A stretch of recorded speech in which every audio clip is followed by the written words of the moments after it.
बिस्मिल्लाहिर्रहमानिर्रहीम।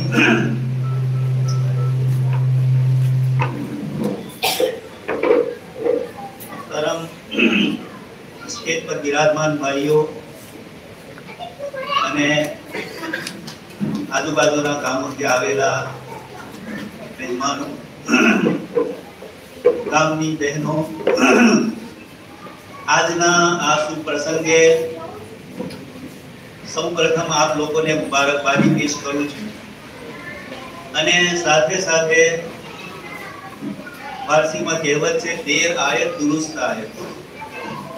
કોઈ વસ્તુ મોડી આવે પરંતુ સમયસર આવે તો તે કામ લાગે છે।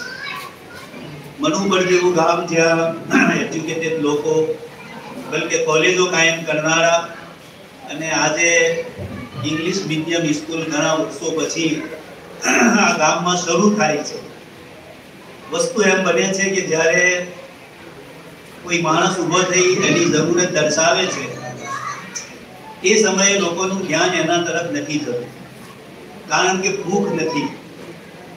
અને જ્યારે આજુબાજુ બધી જગ્યાએથી બલકે ખુદ આપણા ગામમાંથી 200 થી ઉપર છોકરાઓ જ્યારે બીજી સ્કૂલોમાં ભણવા જતા હોય અને ઇંગ્લિશ મીડિયમની આપણને એવી જરૂરત મહેસૂસ થઈ કે આપણને એવું લાગ્યું કે આપણે પાછળ પડી ગયા છે। પરંતુ જ્યારે શબ્દ ભૂખ લાગે છે ત્યારે માણસને ખાવાની કદર થાય છે। એટલે આજના આ સુપ્રસંગે હું આપનાથી એ વાત રજૂ કરીશ કે ચાહે દેર આયત એજ્યુકેશન તો હતું અને માતૃભાષામાં હતું, હવે એ એજ્યુકેશન માતૃભાષાની સાથે ગવર્મેન્ટનો કાયદો છે માતૃભાષા 5મા ધોરણ સુધી તો જરૂરિયાત ફરજિયાત છે, એ હિસાબે ઇંગ્લિશ મીડિયમમાં માતૃભાષા તો આવવાની જ છે। પણ એ સાથે સાથે દુનિયાની એ ભાષા જે ફક્ત રાજકીય ભાષા નથી, એજ્યુકેશનની ભાષા છે, જે ટેકનોલોજી અને સાયન્સની ભાષા છે, જે વેપાર અને વાણિજ્ય ખાતામાં પણ એ ભાષા વગર આપણે આગળ નથી વધી શકતા। એવી ભાષામાં આપણે આપણા બાળકોને શિક્ષણ આપીએ અને એમાં આપણા બાળકો ફક્ત લેંગ્વેજ અને ભાષા નહીં, ભાષાથી સંસ્કૃતિ તથા સાહિત્યની ઘણી વસ્તુઓ જોડવાયેલી છે। કારણ કે ભાષા એક ફક્ત ભાષા નથી હોતી, એની સાથે સંસ્કૃતિ, સાહિત્ય અને પોતાનું કલ્ચર લઈને આવે છે। એટલે આજના આ સુપ્રસંગે જ્યારે આપણે ઇંગ્લિશ મીડિયમ શાળાની પાયાવિધિ કરી રહ્યા છે, નાના બાળકાઓ એમનાથી આપણે શરૂ કરી રહ્યા છે અને એ જ આપના ભાવિ બલકે દુનિયાના ભાવિ બનવાવાળા છે, એ બાળકોને આપણે સહી જ્ઞાન આપીએ એના માટે સૌ પ્રથમ જરૂરી છે કે આપણે ઇંગ્લિશ મીડિયમ માટે મા બાપ તૈયાર કરો। આપણી સ્કૂલો ખુલી ગઈ છે અને આપણા બાળકો ઇંગ્લિશ મીડિયમમાં જાય છે, ઘણી આજુબાજુ આપણી શાળાઓ છે ત્યાં આપણા બાળકો જાય છે, પરંતુ મા બાપ બિચારા પોતાની રોજી રોજગારમાં અને એજ્યુકેશનના ઓછા હોવાના કારણે પોતાના બાળકોને એ ટીચિંગ નથી આપી શકતા, એ શિક્ષણ નથી આપી શકતા અને એ હિસાબે આપણા બાળકો ઇંગ્લિશ મીડિયમ સ્કૂલોમાં જાય છે, છતાં જે એનાથી ફાયદાઓ થવા જોઈએ એ ફાયદાઓ નથી। એટલે અહીંયા આવીને પહેલું જ મેં પ્રિન્સિપલ સાહેબ અમારા ઝાકીર સાહેબને મેં વિનંતી કરી કે ગુણવત્તા અને ક્વોલિટી, સારા ટીચરો અને મોંઘા પગારો સાથે આપ રાખશો તો જ આપણી સ્કૂલ આગળ વધશે। ફક્ત જો એને કમર્શિયલ બનાવી લઈશું, જેમ કે ઘણી સ્કૂલો બની ગઈ છે, તો એને લઈને આપણા બાળકો આગળ નથી વધી શકવાના। બલકે એવું થાય કે કદાચ ગુજરાતી માધ્યમવાળા બાળકો આપણા બાળકોથી આગળ વધી જાય, કારણ કે ઇંગ્લિશમાં તો ફક્ત એક લેંગ્વેજ આપશે, જ્યાં ભાષાથી વિષયોના આધાર વિજ્ઞાન, ભૂગોળ, ઇતિહાસ, સમાજશાસ્ત્ર, પોલિટિકલ સાયન્સ અને એ સિવાય હવે તો ઘણા વિષયો એટલા બધા બની ગયા છે કે અમેરિકાએ પોતાની શિક્ષણની જે એમની નીતિ છે તેમાં 1600 અભ્યાસક્રમ નેટ પર આપી દીધેલા છે। તો 1600 રોજી રોટી કમાવાના સાધનો છે।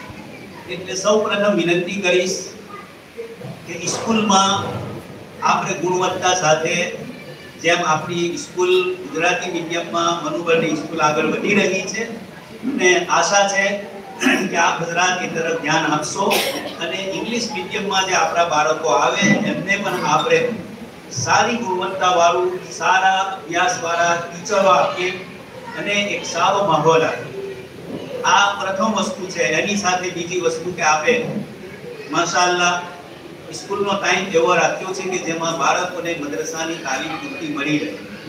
એ ઘણી આપના તરફથી દિલદ્રષ્ટિ, ઇસ્લામ પ્રત્યે લાગણી અને કોમની હમદર્દી બધી જ વસ્તુઓ ભેગી કરી આપે બંને વસ્તુઓનો સમન્વય જાળવ્યો છે।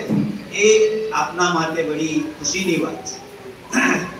વાત એમ છે કે ઇંગ્લિશ મીડિયમ અથવા કોઈ પણ મીડિયમ અથવા કોઈ પણ એજ્યુકેશન જ્યાં સુધી એનો ધ્યેય નક્કી નથી થતો ત્યાં સુધી માણસની એની સાથેની લાગણીઓ જળવાયેલી નથી રહેતી। આપણી સામે ઉદાહરણ છે મુસ્લિમોએ દુનિયામાં સાયન્સ અને ટેકનોલોજીમાં ઘણું નામ કમાવ્યું। હારૂન રશીદના સાહબજાદા મામૂદ રશીદે બૈતુલ હિકમત એકેડમી સર્વપ્રથમ કાયમ કરી।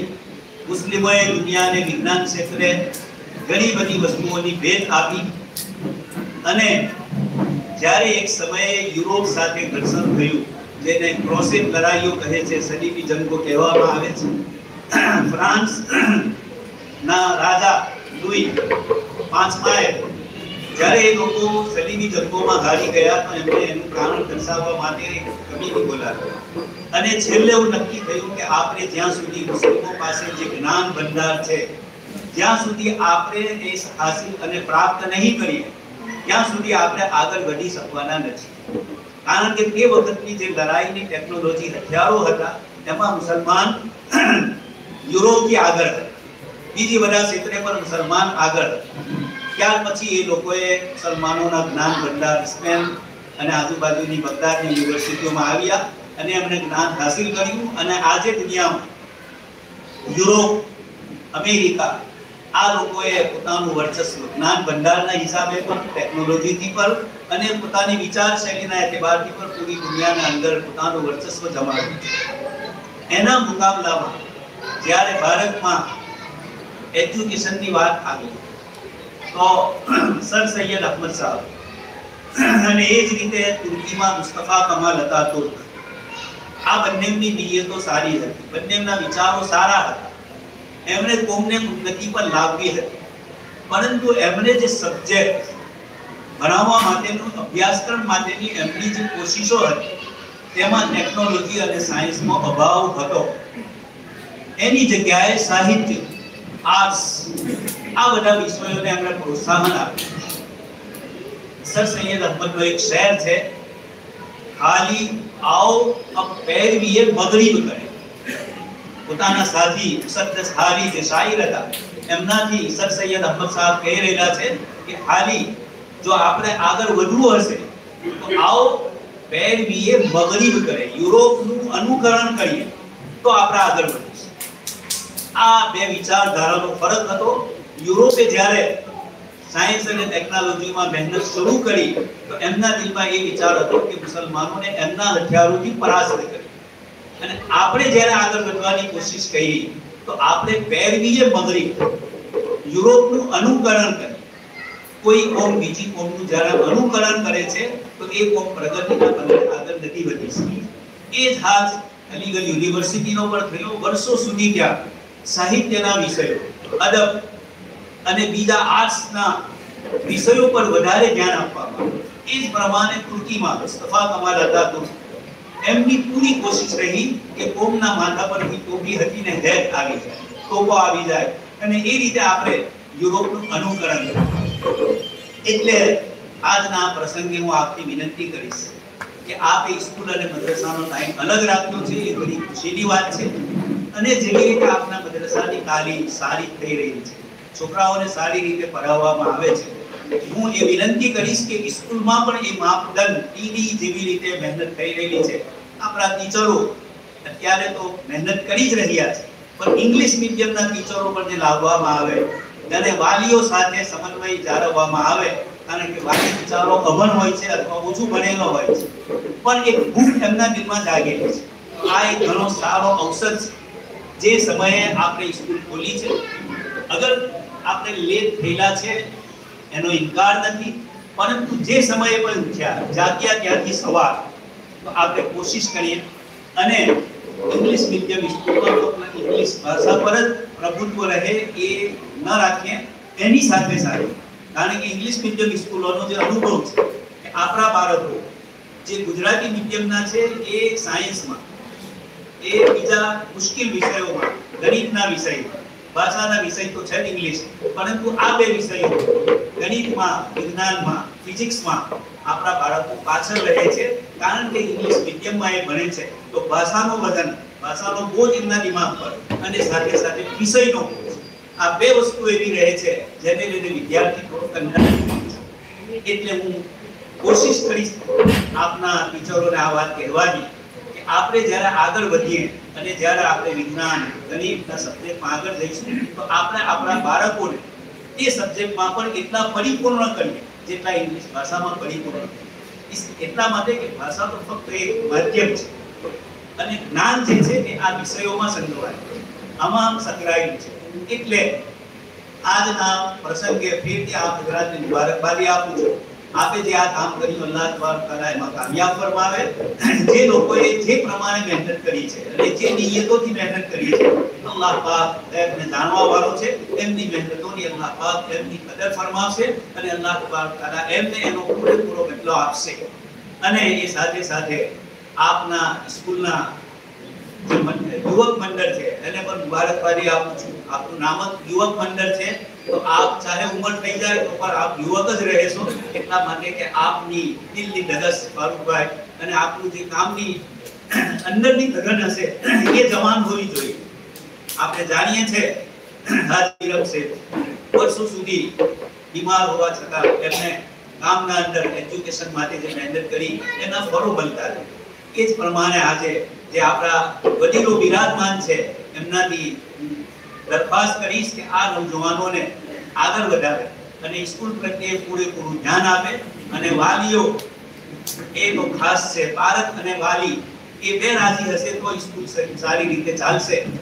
બાળક તો નાનું છે, જ્યાં સુધી મા બાપ એની ફિકર નહીં રાખે, જ્યાં સુધી ટાઈમ પર એને નહીં મોકલે, સ્કૂલનું લેસન જે કરવાનું હોય તે જ્યાં સુધી નહીં થાય ત્યાં સુધી બાળક આગળ વધવાનું નથી. એટલે મા બાપની પહેલી ફરજ છે. એટલે વાલીઓથી પણ ગુજારિશ કરીશ કે આપની ધગશ હશે, આપની મહેનત અને ખંત હશે તો ચોક્કસ આપણા ગામમાં આપણે આગળ વધીશું. અલ્લાહ તઆલાની દુઆ છે કે અલ્લાહ પાક આ કામને આગળ વધારે અને આપણે જે મંજિલ અને જે ધ્યેય નક્કી કર્યો છે અલ્લાહ તઆલા આપણને બધાને ત્યાં સુધી પહોંચાડે. આમીન. વાહ દાવાના.